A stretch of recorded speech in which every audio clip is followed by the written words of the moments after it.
Welcome back to the table, friends. I'm your humble host, GreyDMs, and with me as always is Owen. That's me. Hey, Owen. Hey, what's up, Grey? I don't know. Did I screw up your whole thing? No, it's not. No, hey, Owen, how would you like to explore a galaxy far, far away? Nah. Yeah, it's funny because you specifically actually recommended this as our next game, so now you're going to have to sit through and listen to a podcast about it. I did, but you know the reasons why I did. know. And you know the reasons why I'm not a huge fan of it. So, as brilliant as that is an interesting segue into a show, today we're going to be talking about a wide plethora of ground that can be explored via the table in the terms of Star Wars TTRPGs, and what are your options if you want to tell a story in a galaxy far, far away. So I have a question for our listeners now. Sure. And you can put this in the comments. What do you prefer about Star Wars? Do you prefer the world or do you prefer Space Jesus? Like, what is more provocative about the world to you? That wasn't a one-sided question in any way, shape, or form. No. Okay, let me. Do you prefer a enriched world filled with story and tension, or space? Yeah. I mean, obviously, people are very quickly going to pick up my bias, distaste on it. But like, I do like Star Wars, but I like all the stories that have nothing to do with like the movies and the Jedi, and I could not care less about any of that stuff. Would you be surprised that I spent a great deal of time recently trying to contextualize why this is? Yeah, no, I want to hear it. And so this is what I came down to, right? I came down to, if we look at the story of Rogue One, and we look at the story of, let's say, Return of the Jedi, right? Yeah. Okay. And Return of the Jedi, you can cut in parts of it are Rogue One, because parts of it are Han and Leia going to. Oh, yeah. And that's the part you would like. Oh, right? Absolutely. You're like, this all works for me. Specifically, the part that you don't like is Luke going to Vader taking him, that whole section. Lightsabers and lightning. Don't really care. Okay. Yeah. So let's compare these two. And I thought this is my viewpoint on this, and I don't know if this is going to vibe for everybody. But one of them is a story about people who have ideals, opinions, relationships with each other, so they have all the turmoil that makes a good character. Yeah. But that's overshadowed by their struggle with the environment. Right? So in classical storytelling, we'd say that this is man against world, right? Man against environment. Yep. The struggle is external, which means that the characters can be varied, because you can have scoundrels and princesses in the same struggle with the world, and the struggle is consistent. Right. How they handle the struggle, or how they may react to it, or especially how they handle that in an interpersonal level, is what you're kind of buying into. On the other side, you have a situation which people, specifically 3 people, are in a position of unbelievable power in the world, where their thoughts, ideals, and emotions change the world. You have an emperor sitting on a throne who felt that it was his position to step forward and take control of a galaxy. You have the apprentice that he has royally screwed over and molded into an attack dog, who basically went through some form of arrogance and mostly fear, ended up turning to powers that he kind of didn't anticipate, underestimated. Yeah. To gain some sort of security, and at the time then lost all of that security in doing so. And then you have the optimist who is stepping forward saying, I will do better than my predecessors. All of these stories intensely personal, and the personal story within them affects the environment. Mm-hmm. And I think that is exactly true with almost everything you hate. Really? So if we Can you give me another example? If we start talking about something like D&D, yeah, and we start talking about fantasy tropes, mm-hmm. all the stories that you generally like the most deal with the external struggle is the story point, right? Mm-hmm. Like, you do eventually like Lord of the Rings, right? Like, Yeah, you're a big fan of that. Why? Why? Because it's the external struggle. Right. You don't really like high magic. No. Like, even when we were talking about was it Magician's Apprentice? Is it Faust or whatever? Yep. Like, I bet the ones that you don't like you like the story of the dude who becomes the thief and becomes Jimmy the Hand. Mm-hmm. Over Across the Black, right? Oh yeah. Well, same exact thing. And I like the opening books, and then as the scope grows and becomes more like cosmic, I stopped reading them. Because that's where your interest kind of breaks away, right? Mm-hmm. Like, you don't like a story affecting the world. Yeah. A story where the interpersonal relationships cause everything that's happening in the world. And partially, like I said, I didn't come to a conclusion why. I just recognized the pattern. Mm-hmm. And maybe because it also feels like everybody else in the universe doesn't matter then. Maybe. Right? But it's essentially this really deep story about the conflict is all within its man versus himself most of the time, or man versus man, where the person's inner struggles are the story. Like, can I hold on to enough hope, and can I hold on to my honor to like face this adversity, and then my decision is what matters in the end versus no.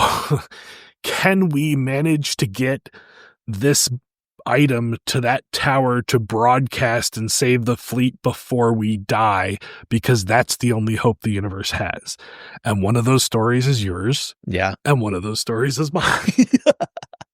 And I think it's just this like really strong preference for these type of stories. And I think as we go in and as we kind of look at stuff that we have a tendency for, like, we both go like, oh, I love a story set in this type of aesthetic post-apocalyptic world. But then I want the story of the personal and you want the story of the external, right? Yeah. And then we split, right? It's true. You know, it's funny because there's one caveat to all of that, and that's when I'm playing the character at the top, because I love doing that too. See? Yeah. So that's what I said. I think that's why. It's like I know it's something that you never got into, but that particular mud that I used to play back in the day and the effects that it had, because that was my game, was I loved it when everybody's like, why did he do that? I was just like, oh, that felt so good. Oh, everybody's angry at me right now. I feel so good. Oh, I just screwed everything up. Oh, it's great. I love it. The villain. The true birth of the villain. Yeah. I mean, and that's probably where a lot of that came from, because I mean, those were my formative years. Like, I couldn't even drive a car yet. That's what happens to everybody. Like, it just, and like I said, I think this is I don't think it's a bad thing to like one over the other. I think a lot of people like both in certain degrees. Yeah. I think you have a strong guttural sense against the one, right? Like, pretty much. Unless I am the one. Yeah, it's just, and like I said, maybe someone out there knows kind of why this is, or like kind of understands like why people tend to gravitate towards one or the other. Probably highly insecure people. Maybe. Like, I just think, because I think like the man versus man or the man versus himself stuff, like there's a lot of like, you're kind of holding on to a sense of probably power fulfillment, like a power fantasy. Yeah. That's definitely probably part of it. But there's also a lot of stuff like it's a simplistic story. It is a story of that you tell a child, right? You tell the child the story of the hero who goes and gets the sword, and the sword has the power to save the kingdom. Like, you don't tell the child the story of the hero who ends up understanding that the king was being oppressive, so he went and gathered a group of people who were in key positions and waged an economic warfare against the king until he was forced to correct the charter and give everybody their rights. You know what's funny is you make that sound like very cool and very noble and stuff like that, but as soon as you said it, I was just like, I'm more interested in the story and how the sword got made and why it's magical. There you go, too. Like, see, the other story. That's what I'm like, that's the whole point. Like, let's say, like, complexity generally sides towards, the latter, like the man versus the world. And in the case of Star Wars, like that is only explored in small, tiny bits. Yeah, in small bits. Like that's why we spoke about this before. I am quite enjoying Andor. I'm not a huge fan of pretty much any of the other Star Wars extra, even the movies, the latest movies that come out. But Andor, I'm in. I love it. It's great. No, it is great. It is a wonderful thing. I almost so off base on this episode. Are we even going to get into it? Yeah, we will eventually because we got some stuff here. Maybe we'll trim it down a little bit. I'm almost like, I guess part of me that I'm kind of confused at then. Oh, so maybe let me instead of circumventing this, let me just ask the question. Yeah. Firefly, you love that show. Yeah, I thought it was great. Did you like the movie more than the show? No, I like the show better. What didn't you like about the movie? It's not that I didn't like the movie. Parts felt like less than... I felt like so much was happening so fast, so many breakthroughs that were made that in the show took like episodes to get through. But I mean, that's because if it's a movie format. I think if they would have made that like the next season, I probably would have liked it a lot more if it was broken down into more, expanded on chunks through the whole thing. Yeah, I guess that makes sense. I also think that if you look at the movie is a little more space opera than the show. Yeah, it is. Because at the end, it's so much broader. He's Malcolm's going in and saving the world, right? Yeah. Like, and they kind of, it gets into the realm, like I've said, of like, this is the realm in which Owen starts losing his, I'm drifting away. I don't like this as much anymore, And what sucked too was, so they finally explain the Reapers or the Reavers, I can't remember what they call them. And it was interesting, but I was like, man, I wish it was a lot deeper than that. Yeah, it really felt like, shouldn't everybody know this? Yeah. Like, shouldn't more people know this? Yeah. And they're like, no, you're like, yeah. So it felt like, I agree. It was a rushed thing. Yeah. It was basically trying to get some closure on a... And it wasn't bad. Yeah. I thought it was a good movie. I thoroughly enjoyed it. I just liked the series better. Yeah. Interesting. All right. Okay. Well, so what was this podcast about? The topic at hand. Let's talk about the things that actually, no, nothing in here says that you have to play a Star Wars game either way. Yeah. Like you can choose to play the Star Wars game of a bunch of scoundrels who are just making their way through the universe, or you can play as like the heroic lightsaber wielding space Jesus, to put it in negative terms. So let's get back to the topics. Accurate terms. It's almost impossible to overstate how much Star Wars has shaped pop culture, right? Mm-hmm. When A New Hope first lit up screens in 1977, it wasn't just a movie, it was a phenomenon. It revolutionized special effects, redefined the blockbuster, and introduced us to a universe that felt both fantastical and strangely familiar. Think about it. Phrases like, "May the Force be with you," "Evil Empire," or even the ominous sound of Darth Vader's breathing are instantly recognizable worldwide. It's influenced filmmakers, artists, writers, and even the way we tell stories. From the toys that became cultural artifacts to the epic musical scores that stir our emotions, Star Wars is woven into the very fabric of modern entertainment. But beyond just watching the films or series, there's something about Star Wars that makes it an absolutely perfect setting for role-playing. The galaxy is vast. Countless planets, diverse species, ancient orders like the Sith, the Jedi, smugglers, bounty hunters, noble rebels, and imposing imperial officers. There's a built-in sense of adventure, of moral choices, of grand conflict, and personal heroism. Unless you're Owen, because then you take that last one out. Just put me on a smuggling ship and send me out. Heck yeah. Whether you're imagining yourself as a force-sensitive, discovering your power, a daring pilot navigating an asteroid, yay, a cunning diplomat in the Galactic Senate, ooh, or even a trooper on the front lines, the Star Wars universe offers a framework for almost any kind of story, even ones catered to Owen specifically. It's going to be a lot of bias on my end in this one. I'm sorry. This is why we've seen so many incredible tabletop role-playing games over the years, from the classic West End Games D6 system that actually helped define much of the expanded universe, to the more modern narrative-focused games from Fantasy Flight and now Edge Studio. These games give us the tools to step into those iconic roles and have experienced the galaxy firsthand. So, what is the real appeal of Star Wars, right? Or Star Wars and role-playing is the desire to tell our own stories within the Star Wars universe. Why is it so powerful? Probably because Star Wars at its heart is about hope and about individuals making a difference against overwhelming odds. It's a galaxy filled with heroes and villains, but also with countless untold stories in every corner. And only cares about one of those things. Fans want to explore those uncharted territories. What was life really like for a civilian during the Clone Wars? What other hidden Jedi temples hold ancient secrets? What if a minor character we glimpse for only a second, had their own epic adventure? Mm. The possibilities are as limitless as the stars. Creating your own character, your own crews, your own sagas is just a way not just to be a spectator, but an active participant in the universe that has captured our imaginations for generations. It's about taking the spark of inspiration from the films and shows and fanning it into your own unique flame. All right. So, historically, or in order of time? Chronologically? Chronologically, wow. Brain's going to sleep today. Chronologically, we start at Star Wars the Role-Playing Game. Okay. By West End Games, or WEG, as it's affectionately known. Yep, I think we talked about this one a while ago.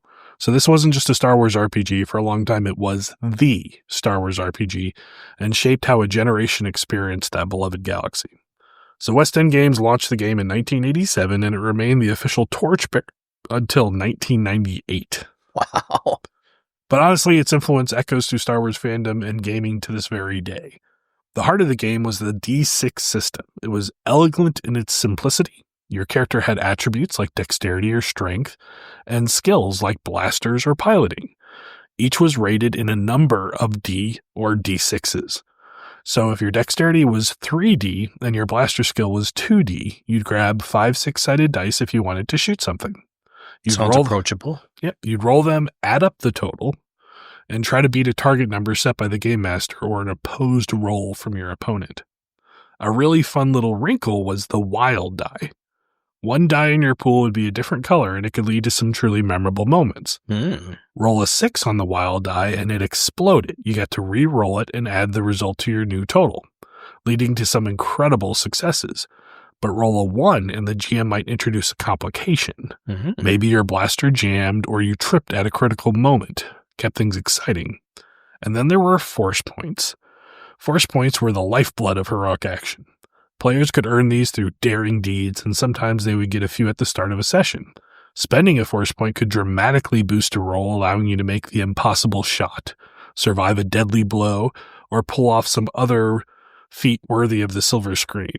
It really helped capture the larger-than-life and cinematic feel of Star Wars. But what truly made the West End Games era so unique and impactful was it was the foundation for Star Wars role-playing. This was the first time fans officially stepped into the Star Wars universe as a character of their own making. And the source material WEG produced was legendary. Their sourcebooks, like the aptly named Star Wars Sourcebook, the Imperial Sourcebook, and the Rebel Alliance Sourcebook, not to mention numerous planet guides and adventure modules, were meticulously detailed. They fleshed out aliens, starships, planets, and technology in ways that the movies only hinted at. In fact, they were so comprehensive that Timothy Zahn, the celebrated author of the Thrawn trilogy, famously used the sourcebooks as his primary encyclopedia for the Star Wars universe when writing those novels. Wow. So I know that Thrawn, Star Wars is not your thing, but basically the Thrawn trilogy, when it came out, was one of the big because it was after Return of the Jedi, There was a couple books about Luke getting into some scraps, but like one of the first big plot lines was essentially the remnants of the Imperial. Like, because once again, you cut off the head. You didn't destroy the Empire. So Thrawn, a Chiss, which is basically a race of kind of logistically bent people, essentially was this brilliant tactician who studied history, and he studied cultures' histories. So his whole theory was that if you study a culture's history and art, you could understand how they think, and you could think like them. And he basically took the remnants of the Imperial fleet, put it together into like a new empire, and then went after basically the like coalition of the Republic that was founding. And it was some of the great books. I think Dark Apprentice might be one of them. This is like old because all this stuff is not canon anymore. Yeah. But that's another thing that drives me nuts is I know that there's some material out there that was written after the first movies that is fantastic, and then it all just got wiped out. Yeah, it's all called the Expanded Universe, the EU. And like Thrawn was like really, really impressive because I think there's a whole plot point where like Luke got an apprentice, this kid Kip Duron, and basically like he was kind of training him, but at the same time like Han and Leia were effectively like working with Wedge and like basically the military, like the Air Force that was left to try to like head off Thrawn. But the problem was like you had basically, you had the Imperial fleet, right? And you had a guy who was outthinking you every step of the way. Hugely foundational. So skip ahead like 20 years and Disney's wiped all that stuff off the face of the earth, and all these people who grew up with it are like, no, this is like, it's the Expanded Universe. It's like this kind of, this is the stuff that's supposed to happen. And then all of a sudden they introduced Thrawn on, I think, it wasn't the Clone Wars. It was, I think, Star Wars Rebels, the cartoon. And like they introduced him and you're like, what? So like Thrawn's on here? Like what the heck is this about? And then now he's in Ahsoka. Oh, really? And like they're building up to like doing, because they're kind of playing around with their various series, and like they're gonna, like, I think Ahsoka season 3, they've already said like a large portion of it is going to be the war with him coming back. They're doing a good job with his character because he's not a fighter. That's not his point, right? His point is just he has outthought you. Yeah. And that is his role in things. Anyway, so Timothy Zahn was the writer who did that. And like I said, he apparently used a lot of this material as like, oh, I need to keep track of all this stuff. Let me go buy those books. Right. That's how foundational this material was. It didn't just support a game. It literally actively expanded the lore. The D6 system, while straightforward, also contributed to a cinematic feel. It was relatively fast-paced, encouraged heroic actions, and the force point system, as mentioned, was absolutely key in letting the players feel like the heroes they saw in the movies. It was also accessible. The rules were relatively easy to learn and teach, making it a fantastic gateway game for many people into the wider world of tabletop role-playing games. Naturally, given in its era, the game had a strong focus on the original trilogy. Most supplements and adventures were set during or to the immediate aftermath of A New Hope, The Empire Strikes Back, and Return of the Jedi, which was exactly what fans were craving at the time. Character creation was also streamlined through the use of templates. You could create a template you could use a template like Arrogant Alien Pilot, Bounty Hunter, or even Failed Jedi, which gave you a quick starting point with stats and just skills. A normal Jedi. Oof. But still allowed for plenty of customization. See, I just want you to box that stuff up and use it at the table. Because that's wonderful if it's coming out of your mouth in play, but if it's discouraging players to play with, it's the trade-off. I mean, I'm more than happy to do that at the table as well. Both. The game had an incredible longevity. Even after West End's games lost the license, the D6 system itself lived on, eventually to become an open system known as Open D6. Many dedicated fans still play the original WEG Star Wars today. In fact, its legacy is so strong that Fantasy Flight Games even reprinted an updated 30th Anniversary Edition back in 2017, introducing a new generation to this classic. So the West End Games era was more than just a game. It was a crucial part in the Star Wars history, defining the universe for countless fans and providing the tools for us to tell our own tales of heroism, adventure, and maybe just a little bit of scoundrel-like behavior in a galaxy far, far away. So, just like every Star Wars tale, beyond the hope of the first entry, we have to go into the dark middle. So now let's jump into the new millennium, a time of change, not just for Star Wars Cinematic Universe with the prequel trilogy, but also for its tabletop counterpart. The mantle was passed to Wizards of the Coast. The gaming giant behind Dungeons & Dragons, and from 2000 to 2010, they brought Star Wars into the D20 era. Ooh. So this was a significant shift. Wizards of the Coast built the Star Wars role-playing game upon the wildly popular D20 system, the same engine powering Dungeons & Dragons 3rd edition. If you were playing D&D at the time, the core mechanics felt instantly familiar. You rolled a 20-sided dice, the various modifiers from your character's attributes, skills, and special abilities called feats, and then tried to beat a difficulty class or DC set by the Game Master. The system introduced familiar concepts like your character classes and levels, hit points to track damage, and skill points to customize your character's abilities. Unsurprisingly, Force-sensitive characters often had their own specific Force user classes, allowing them to tap into the galaxy's mystical energy field. Through their decade-long stewardship, Wizards of the Coast released a few key iterations of the game. The first, simply titled The Star Wars Role-Playing Game, landed in 2000, aligning with the buzz around the prequel trilogy and closely mirroring the D&D 3.0 rule set. This was followed by a revised core rulebook in 2002, which incorporated player feedback, refined some rules, and cleared up errata. I'd just like to say, if you release something like a Star Wars book, and in 2 years you have to release a revised book, it's not a goods. And then 2 years later, you have to release another one? However, the version that many players from this era remember most fondly, and often considered the pinnacle of Wizard of the Coast's offering, was the Saga edition released in 2007. This was a significant overhaul. Saga edition aimed to streamline gameplay, making it feel more dynamic and, crucially, more Star Wars. It introduced innovative concepts like a condition track, which replaced traditional hit point depletion for a more cinematic take on damage. Characters would get progressively more hampered and worn down, rather than just whittling away a pool of points. It also featured talent trees for classes, offering flavorful and thematic progression paths, and a more flexible multi-classing system that really let you tailor your character concept. So what made the D20 era of Star Wars RPGs unique, and what was its impact? Jar Jar Binks. Jar Jar Binks. The required Jar Jar Binks. Like, every party had to have Jar Jar Binks following them around all the time. There's a point in Andor where you see one of his people's skull put on display as an artifact. Really? Yeah.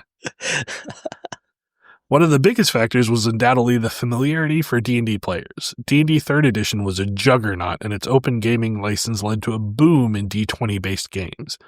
This meant a huge existing player base could easily jump into Star Wars adventures without a steep learning curve.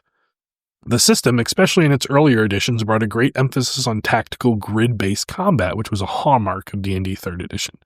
While Saga edition streamlined this aspect to be a bit more fluid, the tactical element remained a key feature.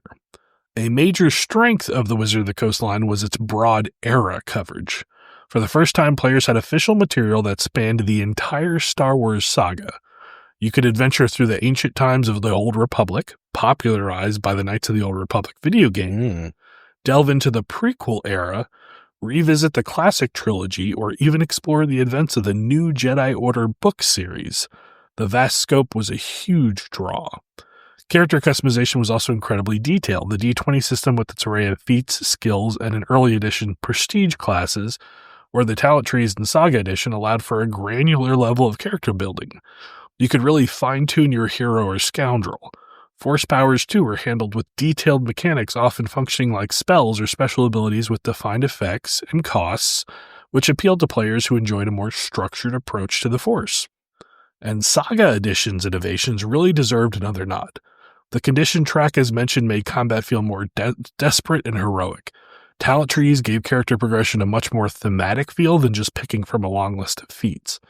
And Saga introduced skill challenges, a structured way to resolve complex multi-stage non-combat encounters, like navigating an asteroid field or negotiating a tense political situation. These were widely praised for adding depth beyond just combat. If you were diving into Saga Edition, you might have picked up supplements like the Knights of the Old Republic campaign guide to explore the fan-favorite era, Starships of the Galaxies for an incredible wealth of vessels, or even the Force Unleashed campaign guide to bring over-the-top action of the video game to your tabletop. want to talk about Owen's least favorite?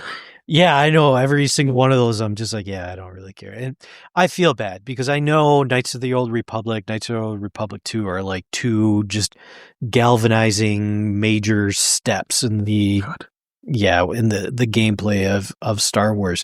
I could never get into them. Just because you have to go a certain way. Like the story dictates that you become a Force sensitive. Yes. Even though there are characters in there so good, like the character, his name's Anton. And the second one, the scoundrel, is like one of the greatest, aside from him becoming Force sensitive, but is one of the greatest characters because like he's got this whole thing where he's a Jedi hunter. Yeah.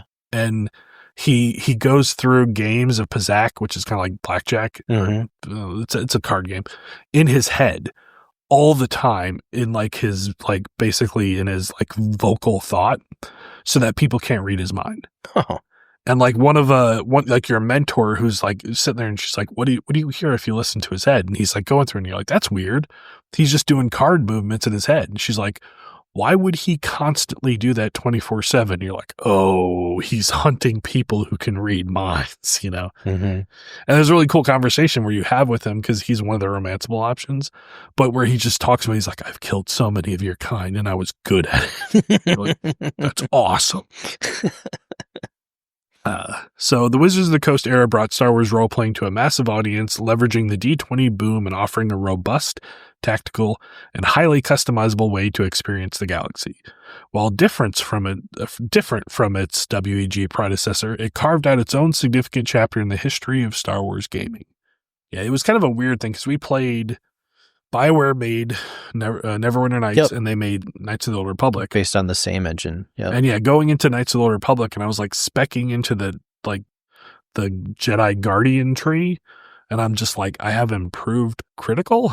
Yeah. I have devastating. I know what all these are. I know what these feats are. Oh, a lightsaber is just a freaking long sword that does like radiant damage. I mean, this makes sense. Pretty much. Yeah. Anyway. Yeah, I can't tell you how many times I've tried to play those games. Yeah, I get it. There's just a natural point where, like, I could see you just veering off it. You're like, I don't want to talk about it anymore. No. You're like, I don't, this isn't my story. Hurts me so bad. And it's funny because there are other games that probably have a similar story. They just don't revolve around Star Wars and Jedi, and I play those games, but... As soon as you're like, yeah, we have the Force, and if you're angry, you're a bad guy, but if you're happy, you're a good guy, and it's, I don't get it. That was another thing I was thinking of. Like, so like, there is a point here that I want to get at, and that is that there is a understanding of Star Wars that many people have, including some of the people who are currently writing for it. And then there is the proper understanding of Star Wars. I cannot wait to hear this. Well, like specifically the Force, right? So if you ask like an 8-year-old and you're like, what's the Force like in Star Wars? They're going to be like, oh, there's the light side of the Force and the dark side of the Force. And you're like, well, what's the difference? And they're like, the light side of the Force are good people and the dark side of the Force are evil people. And you're like, that's not it.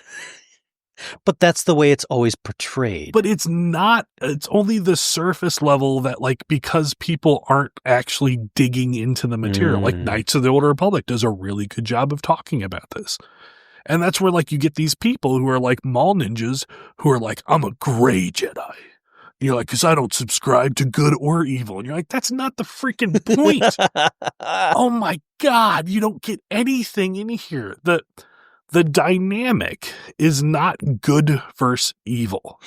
The dynamic is selflessness versus selfishness. So the Force is a universal shared field of power that's connected to the life of the universe and all the things within it. Bacteria. What was it? Midichlorians. Midichlorians, yeah. Painful. Just like any other resource, and this is where you're going to hear the analogy here coming in pretty soon, there are those who choose to capitalize it and bend it to their will. That's not inherently good or bad. It is often a symptom of bad. And then there are those who understand their place in it and who give themselves to it, not good or bad, but often a symptom of empathy and like emotional growth. And that's the whole point of the Jedi versus Sith, because the ancients who basically, the people who originally started like communing with the Force, they came together and they were just using it because they're like, well, this is cool. Like we can do stuff with it. And some of them were like, did you know that if I get really mad, I can take more of it than I normally do? And there were those that were like, yeah, but did you know you're also starting to like gain some like negativities coming with you? Like your body's rejecting that because it's unnatural. And so this schism happened. And they literally had a civil war, like, in their planet about it. And some of them, and like, they also all referred to themselves as Jedi. Because technically the Sith were an ancient alchemical religion. It was a whole different thing. But like a group of these guys were like, no. Like this power source is like anybody who has the potential to pull from it. In other words, I got here first. I'm better than you. I get to use it. And then the altruists were like, no, like we're servants of it. Like just because we can commune with it better than normal people, like doesn't mean that we're better than them. Arguably, it means that we're responsible for like doing our part to protect them and to nurture the world. And that lineage is what led to like essentially the dark Jedi, or like the Jedi who basically were giving into their emotions, to essentially go conquer the Sith and then blend all their knowledge in with them to form like what we know as the Sith. And the Jedi basically like to like kind of establish this thing where they're like, no, we need to be like protectors of the world, because now that we know there are people going out there and they're using their inherent edge that their born edge that they have over everybody else to dominate and enslave, we must balance things out by putting people who altruistically will go out and fight them on an even playing field. Good God, if that could only happen with economics. So I have a question for you. Yeah. So some little Force-sensitive kid pops up. Sure. And a Jedi shows up. What happens? Like when? So 8-year-old kid. Yeah, but I mean like when in the timeline? Are we talking like in the prequels, like, Anakin, Obi-Wan, all that stuff? We talking in the ancient days? We talking now? Well, let's hit all three. Okay. So ancient days. So the ancient days, the Republic, like the Jedi were at their peak of power, right? That kid essentially would be swept away and would be sent to essentially a bunch of younglings to go through essentially kind of a proving, like, let's introduce them to these concepts, see what happens, watch their growth, mentor them, and then see if like they're on this path to becoming this. Okay. But so basically they're taken away.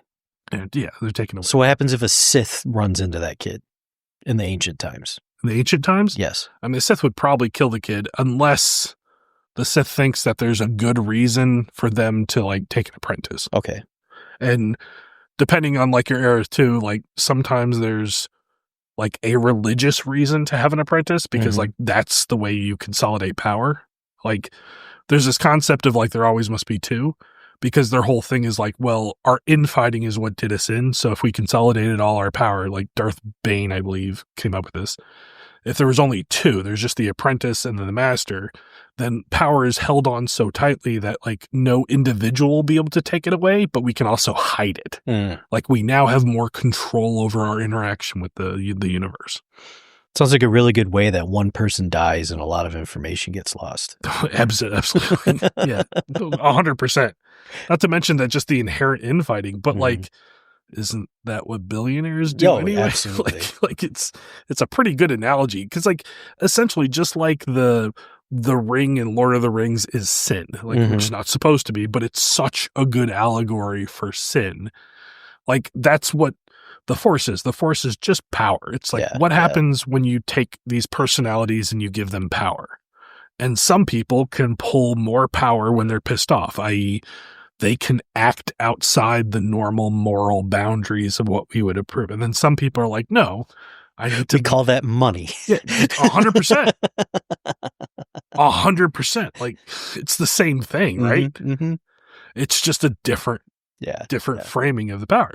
And like, so then when you have that understanding, you then can look at the movies and be like, oh, okay, well, like that's what the original trilogy is about. And then the prequels are kind of in this whole thing where like a lot of that was lost to the people. Like the Jedi at that point had fallen into stagnation. They didn't understand these things. There were political connections. They had kind of gone into a place where they were like fat from their victory. Yeah. Because they had won. And like, because they had won, they were just kind of decaying, which is why they were so ready to be wiped out. You know? And then like the Sith were like, hey, here we come. People tend to like the people that keep them in power. So it's kind of hard to be like, hey man, you should give me all this. I guess if only the Sith knew that they could like, you know, dye their skin a color and start saying stuff on podiums, then it'd be like, more people would just voluntarily be like, that dude's speaking the truth. I don't care if he's got horns and red and black skin. He's my dude. He's saying he's going to hurt those other people more than he's going to hurt me, and that's all I want. He's going to build that space wall. But yeah, basically the point I'm getting to is people put Jedi and Sith and stuff up on these pedestals as these things are cool, like their ethos, I like their technology, I like their fighting, blah, blah, blah. And I look at it and I'm just like, I don't really like either of them. Well, and that's my point of why I think it's so evocative is like the as far as the writer part of it is they built in flaws to the Jedi. They built in flaws to the Sith. Like none of them are supposed to be a supreme truth. Right. I get that, but I can see a flawed character and be like, I understand that. I get it. Almost every Jedi I've ever seen in print or film, I'm just like, I just don't like them inherently as a person. That's the part I don't get. Like, I don't. I don't know why. I just don't. Not like to Obi-Wan. Like Obi-Wan is like he's full of himself. He is absolutely 100%, which is why he literally like his arrogance, his thinking that he can take on the task that his master gave him. Oh yeah, is what leads to the downfall of the entire galaxy. Yeah. But he's also a smarmy British dude who's got a good like wit, and like he's also like he learns that over the course of his career to the point where he's like, oh, I really screwed up here. That's why like his duel with Anakin at the end, he's telling him like he's not, you know, because he's not loving or anything. No. So he's not like, oh my God, my best friend, I love you. He's like, I failed you, Anakin. Like I really tanked this one. I had one job and I didn't do it, man. So this is equally my fault, but just stay the F down. And Anakin, of course, is just like, that's my republic, you know? And he's like, come on, dude. Like come on, number like it's just the whole thing that I don't know. We're so off topic here, but it's like when you watch the movies and you see Anakin's downfall happen like so fast. Yeah. And it's just like, man, he went from like just being like, I love this woman, this guy's my brother, blah, blah, blah, to, hey, I'm just going to kill him because I have to. This guy told me to. 100%. That is like because like I don't like the prequels that much. Yeah. Like there's probably a bunch of people, all the generation that grew up with the prequels, like love that stuff. Yeah. And I don't like them that much. However, the dude who plays Darth Maul and who's the dude who played The Force Unleashed, that dude, he's like, that dude, no, like he's what I consider like one of the best fans, and like he's got his finger on the pulse. And his whole point is that say what you will about the prequels, but like to give the story its fair due, you'd have to watch the entirety of the Clone Wars animated show. Yeah, that's true. Because if you watch the movies back to back, Anakin walks off stage and comes back a different person. It makes no sense. If you watch the entirety of him going through the war, you're like, oh, that's this dude. Oh, now he's in a completely different state. And now I kind of understand all this that came with him. That's probably a crappy choice to have done. See, I just see it all as a cop-out where they're just saying, man, we screwed this character up so much between these two movies. We have to go make a supplemental series just to explain why we did that. That's fair. Like I said, I'm not going to defend him. So anyway. All right, let's move on to, okay. I'm getting hit shit out of so much for this. No one listens to this podcast.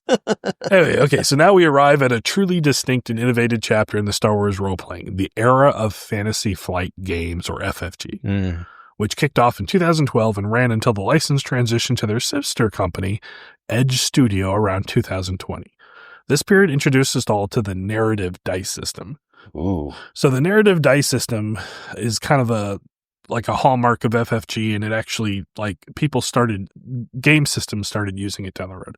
FFG threw out traditional numbered dice and introduced custom dice emblazoned with unique symbols, which kind of sucks, because you have to buy those dice. Yes. Or you have to go through extensive, things to get that. They're just modified D10s, weren't they? It's like D8s, D6s, and D10s. Okay. So this wasn't just an aesthetic choice, it was essential to the game philosophy focused on collaborative storytelling. When you wanted to perform an action, you'd build a dice pool based on your character's attribute and skills, adding positive blue and green dice, but also potentially negative black and purple dice, representing difficulty or hindrances from the situation. The magic happened when you interpreted the symbols that you were rolled. You had success symbols, which naturally determined if your action was successful, and failure symbols that worked against them. But then, critically, you also had advantage and threat symbols. These were fascinating because they were independent of success or failure. You could succeed at picking a lock, but roll threat, meaning, as an example often goes, you get the door open, but you hear the distinct clanking of an approaching guard in armor. Conversely, you could fail to persuade a stubborn official, but generate advantage, meaning he's not buying your story, but he inadvertently reveals a piece of information you can use later. For those truly cinematic moments, there were triumph and despair symbols. A triumph was a critical success that often came with a significant narrative benefit you could often help define, while a despair was a critical failure with a serious story-altering drawback. Adding another layer to this was the destiny point system. At the start of each session, players and the GM would generate a shared pool of light side and dark side destiny points. Players could spend a light side point to upgrade dice in their pool or trigger certain powerful abilities. When they did, the point flipped to become a dark side point, when the GM could use an upgraded NPC dice pools or introduce unexpected complications. It created the wonderful ebb and flow representing the shifting fortunes and the pervasive influence of the Force or fate in the galaxy, unless your players refuse to interact with it. I still don't understand why you guys are like, no. If I flip that, Grey gets an advantage, and I'm never going to give him an advantage, even if it helps me out of this bind. Right? Oh, gosh. I don't know. I think I always saw myself in that situation where I was just like, if I give this to him, he's going to wait till the most critical moment and then use all of them against me. Absolutely. My beefed up Inquisitor was going to come in and start beating down bulkheads. I mean, what's the worst could happen? You get captured by bounty hunters and lose an arm? Oh, gee, that never happened. The robot uprising steals your ship? You lose your ship. You start, in theory, a racial war between robots and humans, and then you get captured and dragged back to your sister and your best friend's girlfriend, your best friend's wife. Yeah, that's what I want to get back to. Yeah. I don't care what system we use. I just want to get back to that. So instead of one massive core rulebook trying to be everything to everyone, FFG took a unique approach, releasing 3 distinct yet fully compatible core rulebooks, each catering to a specific Star Wars fantasy. So this is one of the interesting things that they did that's both, it has its pros and its cons, but it is a very interesting idea. Mm-hmm. So in 2013, they released Edge of the Empire. The book was all about for the fringes of the galaxy. So you could play as smugglers, bounty hunters, colonists, and explorers. It had a fantastic scum and villainy vibe, focusing on morally ambiguous characters trying to make their way in a dangerous universe. Love that scum and villainy. Yeah. A key mechanic here was obligation, representing debts or past troubles that could come back to haunt your character. So then in 2014, a year later, they came Age of Rebellion. This put players squarely in the boots of members of the Rebel Alliance fighting against the tyrannical Galactic Empire. The focus was on the Galactic Civil War with themes of duty, sacrifice, and military operations. Characters in this line tracked duty, representing their contributions to the rebellion and their commitment to the cause. And then obviously, finally, the one that Owen checked out in 2015, they released Force and Destiny. This delved into the lives of Force users surviving and hiding after Order 66. It was about discovering latent powers, understanding the Force, and the profound internal struggle between light and dark sides. I just remember us playing, and then you're like, this character, this NPC might be Force sensitive, and I was like, I'm done. Eject her out of there. Yeah, literally. I was like, we don't need this. Get her out of here. Kick her out the door. You just be like, wait, no, this NPC was like, nah, we don't need her. She's unconscious, right? Yeah, she's like, just get her out of here. Somebody else's problem. Activate the droids. So what made the FFG era so impactful? The narrative focus was undoubtedly its biggest strength. The dice system wasn't just about determining pass or fail. It was about engineered to generate story hooks, unexpected twists, and collaborative moments. This led to an incredible player agency in storytelling. GMs weren't the sole arbiters of what an advantage or triumph meant. Players were actively encouraged to interpret their dice results and contribute to the unfolding narrative. The thematic core books were also a masterstroke. By splitting the game, FFG allowed for incredible deep dives into specific archetypes and tones. While you could absolutely have a smuggler from Edge of the Empire team up with a rebel spy from Age of Rebellion and a hidden Force user from Force and Destiny, each core book provided a rich, tailored experience for its central theme. And let's not forget the high production value. These books were, and still are, gorgeous. They're filled with evocative artwork, and custom dice themselves are quality components. FFG also streamlined certain aspects of play. Combat, for instance, used abstract range bands like engaged, short, medium, and long, rather than relying on precise grid-based movement. This kept the action fluid and cinematic, and instead of just losing hit points, characters could suffer critical injuries or hits which had both mechanical penalties and narrative descriptions, making damage feel more impactful and varied, hence the loss of an arm. Mm-hmm. Throughout this era, FFG released a wealth of fantastic supplements, including career-specific source books for each core line, like Fly Casual for smugglers or Stay on Target for ace pilots, given even more depth to character archetypes. They also branched out into era source books such as Rise of the Separatists and Collapse of the Republic, allowing players to explore the Clone Wars with this narrative dice system. So Fantasy Flight's game, Star Wars RPG, fundamentally changed how many people approach the tabletop role-playing in this universe, emphasizing story and shared narrative creation above all else. So then, where are we now? Well, after Fantasy Flight Games, a new publisher took the reins, which is Edge Studio. They stepped in around 2020 and been actively publishing ever since. It is important to note that Edge Studio is actually part of Asmodee, which is basically also Fantasy Flight's parent company. So in a way, it's kind of a direct continuation, not a completely different departure. Mm-hmm. The real benefit that basically everybody has is that they've kept all the mechanical rules like the narrative dice system, which is now called the Genesis system because other games started using it. But like the big problem was basically all the books that Fantasy Flight Games produced went out of print. Okay. So like it became a very expensive secondhand market, Mm-hmm. and Edge Studio has started like reprinting some of them. So now people, like, if they want to get into, Star Wars RPGs now, there's a place where they can actually get the materials. Gotcha. Instead of going on eBay and just spending tremendous amounts of money. So what if you don't want an official Star Wars story, but you want an unofficial? Okay. Like, so what if you're just looking around and you're trying to find something that could work to tell those stories? Sure. I feel like somewhat recently I talked shortly about you something mentioned like this. two of them, which is it's kind of like, I was like, oh crap, those are actually two of the big ones. So one of the easiest ones to get into is Star Wars 5th edition. Mm-hmm. And Star Wars 5th edition is free because they can't make any money off it. But it is basically just a 5e D&D Gotcha. setting. And you can go look up, like, it's just SWE 5th edition, I think. Or SW5E. And like there's an entire like very nicely laid out website with essentially D&D classes for Star Wars characters. That's actually pretty cool. So you can go there, generate a character, look up all the stuff you need, and then basically if you know how to play 5e, just play. Go to your town, right? Go to town. There's also a plethora of adjacent indie developed stuff, which basically called thematically similar TTRPGs. Star Wars with a Z. Yeah. So the first one to come in mind is Scum and Villainy. Yep.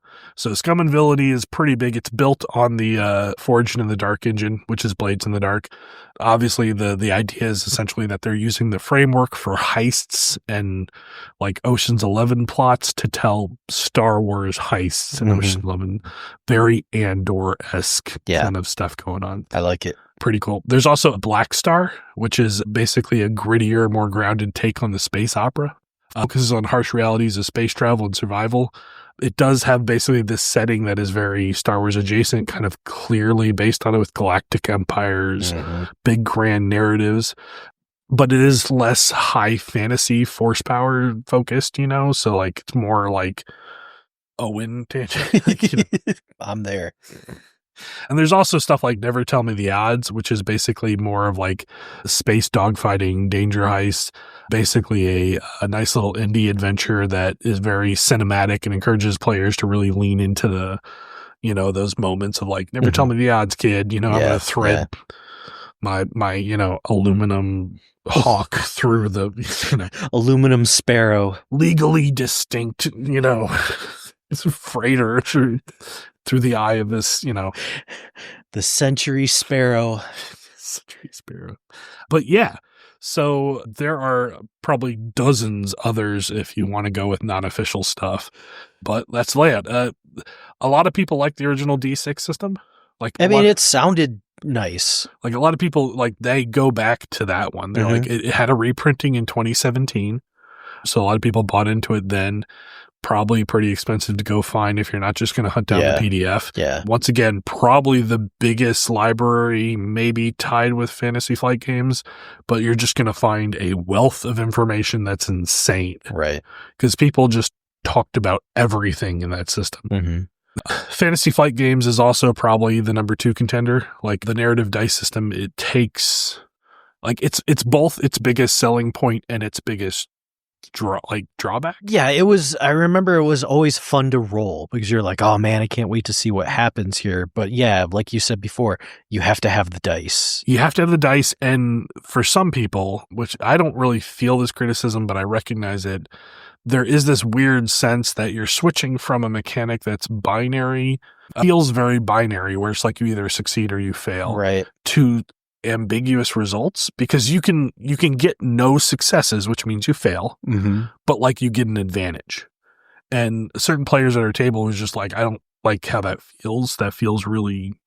Yeah, but to me, it makes sense. It was just like, oh, you didn't succeed in convincing this person, but they just told you like, oh, yeah, you're trying to get off the planet. I'm not letting you on, but there's another ship over here that somebody else might talk to you or something. Yeah. And also the second time we played it, when we started using a dice roller, helped a lot too, because then it was like, oh, it just did the whole... It figured it out for you. Accumulating the dice pool, matching symbols, like, because it can take longer than normal, especially when you're rolling a bunch of dice. Yeah, but you're also not like, you're not rolling as often as a game like Dungeons and Dragons, because you're not like, I got 4 attacks this turn. You're like, no, I'm going to spend the turn doing this, so here's my dice pool for the entire turn. So yeah, it's a good system, and I think that's the one we're going to be exploring soon, so we're going to go back into it, but as you wish. Yeah, well, I'm just going to have to convince all the people at the table to really pile on Owen and convince them that we need lightsabers. Lightsabers and force power. The ability to ruin your character by just like, and you feel at the edge of your periphery the sense to some great cosmic force, and you're like, I ignore it. I ignore it so hardcore. I push it away. I give myself a lobotomy so that I can no longer feel the force.